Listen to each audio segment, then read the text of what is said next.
আজকে আমাদের বাড়ির কাছে রক্ষাকালী মায়ের পুজো হবে। প্রত্যেক বছর পুজোর দুদিন আগে থেকেই মাইকে অ্যানাউন্স করে দিয়ে যায় যে মায়ের পুজোর দিন কিন্তু সবাইকে তেল হলুদ ছাড়া একদম সেদ্ধ খাবার খেতে হবে। তো এখানে সকালবেলার ব্রেকফাস্টে আজকে মামামের পাপাই বানাচ্ছিল। সত্যি বলতে আমি ভীষণভাবেই লাকি, তোমাদেরকে আগেও এটা বারবার বলেছি, এখনো বলছি। আমার ভিডিওগুলো দেখে, আমার চলাফেরা, আমার লাইফস্টাইল দেখে আশা করি তোমরা বুঝতেই পারো।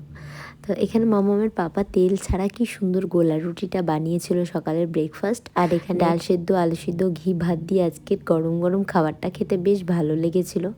আর এখন মামাম যেহেতু একটু বড় হয়েছে, একদম একা একা বিছানায় রাখাই যায় না, হামা দিয়ে চলে আসে। আর দ্বিতীয়ত হচ্ছে ও ভীষণ দুষ্টুমি করে। তো খেতে বসেছি, সেখানেও দুষ্টুমি করে যাচ্ছে। আর প্রত্যেক দিন এইটাই হয়। তারপরেও এই ছোট্ট ছোট্ট জিনিসগুলো কিন্তু আমার ভীষণ মজা লাগে। তো ভাবলাম এটা তো তোমাদের সঙ্গে কোনোদিন শেয়ার করিনি, আজকে একটু করি।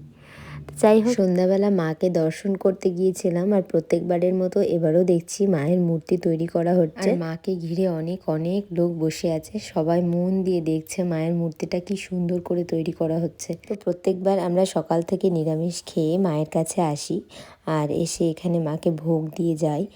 আর মায়ের পুজো হয় প্রায় সারা রাত ধরে, আর রাতেই পুজো হয়ে মানে পুজো হওয়ার পর আর কি নিরঞ্জন হয়ে যায়। ডেকোরেশনটাও দেখতে ভীষণ সুন্দর লাগছিল।